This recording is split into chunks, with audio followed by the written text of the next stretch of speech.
बिस्मिल्लाहिर्रहमानिर्रहीम नहमदुहु व नुसल्ली अला रसूलिहिल करीम अम्मा बाद फ़अऊज़ु बिल्लाहि मिनश शैतानिर रजीम बिस्मिल्लाहिर्रहमानिर्रहीम या अय्युहल्लज़ीना आमनू ला तर्फ़अू अस्वातकुम फ़ौक़ सौतिन नबी सदक़ल्लाहुल अज़ीम। भाई तमाम हजरात जो यहाँ पर तशरीफ रखते हैं, इस वक्त बयान करना कोई मकसद नहीं है, मगर इस महफिल के कुछ आदाब हैं। भाई खामोश हो जाएं, थोड़ी देर के लिए खामोश हो जाएं। इस महफिल के कुछ आदाब हैं, कुछ शराइत हैं। ये महफिल जनाब मोहम्मदुर रसूलुल्लाह सल्लल्लाहु अलैहि वसल्लम की निस्बत पर कायम की गई। मैं यहाँ शुआरा हजरात अपना कलाम पढ़ रहे हैं, अल्लाह के नबी अलैहिस्सलातु वस्सलाम का इसमें गिरामी नाम मुबारक यहाँ आ रहा है, मगर आम तौर पर हमारी ज़ुबानों पर दरूद शरीफ नहीं आ रहा है। जब नबी का नाम आए तो आप हजरात दरूद शरीफ गुनगुना लिया करें। ये जनाब मोहम्मदुर रसूलुल्लाह सल्लल्लाहु अलैहि वसल्लम की निस्बत पर महफिल सजाई गई है। आप अलैहिस्सलातु वस्सलाम के कुछ हमारे ऊपर हुकूक हैं, उनमें से एक हक आपका अदब भी है, और आपसे मोहब्बत करना ये भी आपका एक हक है। आपकी मोहब्बत में आप हजरात यहाँ तशरीफ लाए हैं, आपने इसका सबूत दिया है मोहब्बत का। आप हजरात इसका भी ख्याल रखें कि अल्लाह के नबी अलैहिस्सलातु वस्सलाम का अदब ये बहुत बड़ी चीज है। नबी की शान में बेअदबी न हो जाए। आप कुरान करीम से अल्लाह के नबी अलैहिस्सलातु वस्सलाम का अदब मालूम करेंगे तो कुरान बताएगा हमें नबी का अदब क्या है। अल्लाह के नबी अलैहिस्सलातु वस्सलाम को अल्लाह ने कुरान में नाम लेकर कहीं पुकारा ही नहीं। इससे पता चलता है नबी का अदब क्या है, नबी का मकाम क्या है, नबी का मर्तबा क्या है। जब अल्लाह ने नबियों से खिताब किया तो सारे नबियों का नाम लेकर खिताब किया। या ज़करिया, या यहया, या ईसा, या आदम, सबका नाम लिया अल्लाह ने। या ज़करिया इन्ना नुबश्शिरुक, या यहया खुज़िल किताब बिक़ुव्वा, या ईसा इन्नी मुतवफ़्फ़ीक, या आदम उस्कुन अंत। अल्लाह ने सारे नबियों का नाम लिया, मगर जब नबी की बारी आई तो अल्लाह ने नबी का नाम लेके नबी को पुकारा ही नहीं, बल्कि नबी का सिफाती नाम लिया।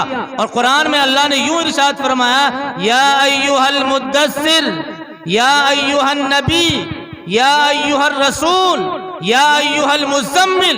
नाम ही नहीं लिया अल्लाह ने। इससे पता चलता है कि नबी का मकाम कितना बड़ा, नबी का अदब क्या है, नबी का मकाम क्या है। तो अल्लाह के नबी अलैहिस्सलातु वस्सलाम का इतना ऊंचा मकाम है, और उस निस्बत से हम लोग यहाँ पर जमा हुए हैं। शुअरा हजरात यहाँ पर अल्लाह के नबी अलैहिस्सलातु वस्सलाम की शान में नात मुबारक गुनगुना रहे हैं। और ये नात का जो सिलसिला है कोई नया नहीं है, ये जनाब मोहम्मदुर रसूलुल्लाह सल्लल्लाहु अलैहि वसल्लम के ज़माने में शुरू हो चुका था। सबसे पहले आपकी नात लिखने वाले आपके चचा हैं अबू तालिब, जिन्होंने अल्लाह के नबी अलैहिस्सलातु वस्सलाम की नात लिखी है। और उसके बाद सहाबाए किराम का एक दौर शुरू हुआ है, जिन्होंने अल्लाह के नबी अलैहिस्सलातु वस्सलाम की नातें लिखी हैं। हस्सान इब्ने साबित नबी के शायर हैं, तरन्नुम के साथ में अल्लाह के नबी अलैहिस्सलातु वस्सलाम की शान में अशार पढ़ा करते थे। हजरत काब इब्ने मालिक ये अल्लाह के नबी अलैहिस्सलातु वस्सलाम की शान में तरन्नुम के साथ में, जैसा कि आप सुन रहे हैं यहाँ पर, अशार गुनगुनाया करते थे। तो सहाबाए किराम ने भी अल्लाह के नबी अलैहिस्सलातु वस्सलाम की शान में कसीदे लिखे हैं, आपकी नात लिखी है और आपकी तारीफ की है। तो यहाँ पर आप हजरात अल्लाह के नबी की तारीफ सुनने के लिए आए हैं, तो इसका अदब यह है कि आप खामोशी के साथ, जैसा नबी की नात सुनने का हक है वैसे आप नात सुने नबी की। जब कुरान करीम की एक मैंने आयत करीमा पढ़ी, इस वक्त मेरे जहन में वही आई थी, चूंकि मैं देख रहा बहुत देर से शायर जो कुरान अल्लाह के नबी की नात पढ़ रहा है वो, और जो हम सुन रहे हैं वो, कहीं कहीं ऐसा देखने में आ रहा कि अदब मलहूज नहीं रह पाता। तो अदब को मलहूज रखा जाए। कुरान में अल्लाह ने वार्निंग दी है, वार्निंग, चैलेंज किया है तमाम लोगों को मुखातब किया और यूं कहा, या अय्युहल्लज़ीना आमनू ला तरफ़ऊ अस्वातकुम फ़ौक़ सौतिन नबी, ऐ लोगों, नबी की आवाज से अपनी आवाज को ऊंचा मत करना, नबी के सामने ज्यादा जोर से मत बोलना और नबी को ऐसे आवाज मत देना जैसे तुम एक दूसरे को बुलाते हो।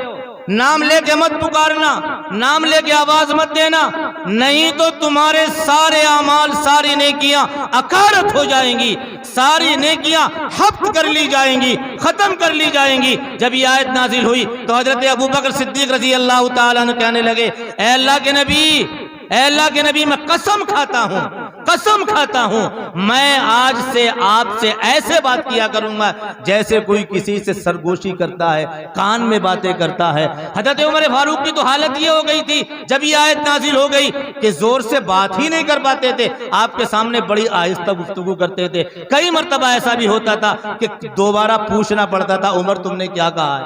सहाबा किराम का हाल ये था कि जब अल्लाह के नबी अलैहिस्सलातु वस्सलाम के दरवाजे पे जाते तो दरवाजे पे पहुंचकर जोर से नबी के दरवाजे को खटखटाया नहीं किया करते थे, जोर से नॉक नहीं किया करते थे, बल्कि नाखून से दरवाजा बजाया करते थे, नबी को तकलीफ ना हो जाए और हमारे अमाल हफ्त न कर लिए जाएं।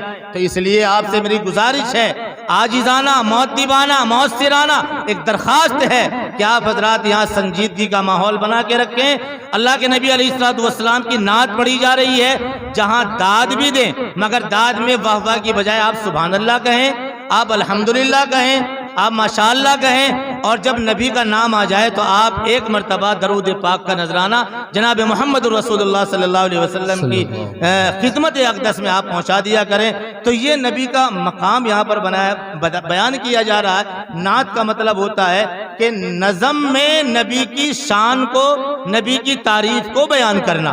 मैं जो बयान कर रहा हूँ मैं नस्र में बयान कर रहा हूँ और नज़म में नबी की नात बयान की जा रही है। आप हजरात बगौर समात फरमाएं और नबी का मकाम, नबी का मर्तबा आप हजरात अपने जहनों में रखें। क्या मकाम है नबी का। एक और बात याद आ गई, बात खत्म, चूंकि माहौल यहाँ पर अशार का है और इस वक्त आप हजरात का एक जहन बना हुआ है शायरों को सुनने का। एक बात और मुझे याद आ गई कि अरे भाई खामोश होंगे नहीं आप हजरात खामोश हो जाएं। ये यही कहा जा रहा है कि भाई खामोशी के साथ में आप हजरात सुन लें। अंबिया अलैहिमुस्सलातु वस्सलाम पर उनकी कौम ने इल्जाम लगाया, कई नबियों को उनकी कौम ने धुतकारा। तो अल्लाह तबारक व तआला ने उसी नबी से, जब एक नबी पर इल्जाम लगा कि आप बेवकूफ हैं, तो अल्लाह ने उन्हीं की ज़बानी जवाब दिलवाया और यूं कहा, कह दो कौम से, या कौमी लैसा बी सफाहा, ऐ लो कौम के लोगों मैं बेवकूफ नहीं हूं, मैं सफी नहीं हूं। दूसरे नबी पर इल्जाम लगा तो अल्लाह ने उसी नबी की जुबानी जवाब दिलवाया, काला या कौमी लैसा बी ज़लाला, ऐ मेरी कौम के लोगों मैं बेवकूफ गुमराह नहीं हूं। या कौमी लैसा बी ज़लाला, मैं गुमराह नहीं। नबी पर इल्जाम लगा, नबी को साहिर कहा गया, जादूगर कहा गया, काहिन कहा गया, तो अल्लाह ने नबी से जवाब नहीं दिलवाया, नबी को रोक दिया। ऐ मेरे महबूब आप जवाब नहीं देंगे, आप जवाब नहीं देंगे, मैं खुद रब्बे कायनात आपकी तरफ से जवाब देने के लिए आ रहा हूं। जब लोगों ने आपको मजनू कहा तो कुरान में अल्लाह ने यूं कहा, मा अंता बिरब्बिका बिमजनून, मा अंता बिनिअमति रब्बिका बिमजनून। ऐ मेरे महबूब आप मजनू नहीं हैं। अल्लाह जवाब देने के लिए खुद आ गया। इससे पता चलता है नबी का मकाम कितना बुलंद है, नबी का मकाम कितना बाला है। तो यहाँ पर हम लोग नबी की बातें सुनने के लिए आए हैं, तो संजीदगी का माहौल बना के रखें। ये बच्चे बड़ा शोर कर रहे हैं, इन बच्चों को आप यहाँ से या तो पीछे पहुँचा दें, या अगर यहाँ बैठना है तो खामोशी के साथ बैठ करके यहाँ नबी की तारीफ सुने। अल्लाह तबारक व तआला हमें जनाब मोहम्मद रसूलुल्लाह सल्लल्लाहु अलैहि वसल्लम की सीरत को सुनने की और सुनाने की संजीदगी के साथ तौफीक अता फरमा दे। ये नात पढ़ने का सिलसिला तो चलता रहेगा। आप बता बहुत ये सोच करके सुने, किसकी नात सुनने के लिए आए, किसकी बातें सुनने के लिए आए। तो इसके लिए बड़ा संजीदगी का माहौल बना के रखे। बड़े बड़े शुआरा भी यहाँ पर तशरीफ फरमा है। दिल खैर आबादी यहाँ पर है, वो सब लोगों के दिल हैं माशाल्लाह। अल्लाह तबारक व तआला उनकी उम्र में बरकत पैदा फरमाए। और एक और बात चलते चलते मैं आप हज़रात से ये अर्ज कर दूं कि ये सब नबी के परवाने हैं। भाई नबी के परवाने हैं ना, भाई नबी के दीवाने हैं सब लोग। बोलो नबी के दीवाने और परवाने हैं। तो यहाँ ये मुशायरा सुनने के बाद आप हजरात अपने जहनों में एक बात लेकर के जाएं। बस एक छोटी सी बात सुना रहा हूं, एक बात अपने जहनों में लेकर के जाएं। क्या एक मर्तबा एक कीड़े ने ये दावा कर दिया कि मैं परवाना हूं, मैं परवाना हूं। तो उससे कहा गया कि भाई तुम अगर परवाने हो तो साबित करो कि वाकई तुम परवाने हो। उसने कहा ये साबित कर दूंगा, बताओ क्या बात है। उससे कहा गया उस कीड़े से कि जाओ फला जगह पर एक शमा जल रही है, तुम वहां जाके वापस आओ, फिर हम समझेंगे तुम नबी के, तुम वाकई परवाने हो। तुम वहां जाके हो के आओ। वो कीड़ा उड़ा और शमा के पास पहुंचा और थोड़ी देर में वापस आ गया। कहा जी मैं तो परवाना हूं, साबित कर दिया मैंने, मैं वहां से होके आ गया। तो उसे कहा गया कि भाई तुम परवाने असली नहीं हो, नकली परवाने हो, नकली परवाने हो। परवाना असली वो होता है जो शमा के पास जाकर अपनी जान दे देता है, वापस आता ही नहीं है, वो परवाना होता है। तुम वहां से वापस आ गए तो पता ये चला कि तुम असली परवाने नहीं हो, बल्कि तुम नकली परवाने हो। ये वाकया सुनाने का मेरा मकसद ये है कि हम नबी के परवाने हैं, नबी के दीवाने हैं, तो फिर हमें नबी का परवाना ही बनना चाहिए। यहां से ये तहिया लेकर के उठे कि इंशाअल्लाह हम सूरत से, सीरत से नबी का सही माना में परवाना बनेंगे। खाली खुली मोहब्बत से कुछ नहीं होता है, ये मोहब्बतें दिखाने से कुछ नहीं होता है। मोहब्बत का मतलब यह है कि फिर उसका हम सबूत भी दें, सबूत दे, सही माना में परवाना बन करके दिखाए। तो इंशाअल्लाह यहां से लेकर के उठे हैं अहद कि हम अपनी सीरत को और अपनी सूरत को नबी के जैसा बनाएंगे। जो जलसे होते हैं ना उसमें भी तमाम उलमा आपसे यही अहद लेते हैं कि इंशाअल्लाह हम अपनी सूरत को, सीरत को नबी जैसा बनाएंगे, तभी इस मुशायरे सुनने का फायदा है। वरना तो बेकार है, मुशायरे कितने ही करते चले जाएं, रात काली करने से कोई फायदा नहीं है। ये तहिया करें, नियत करें इंशाअल्लाह कि हम अपनी सूरत और सीरत नबी की सूरत सीरत के मुताबिक बनाएंगे। सब लोग हाथ उठा के जरा एक मरतबा वादा कर लें कि हम अपने चेहरों पर दाढ़ियां सजाएंगे। सब लोग सजाएंगे भाई दाढ़ी, अपनी सीरत सूरत नबी जैसी बनाएंगे, वरना तो कोई फायदा नहीं है मुशायरे सुनने का और जलसों में जाने का, रात काली करने का।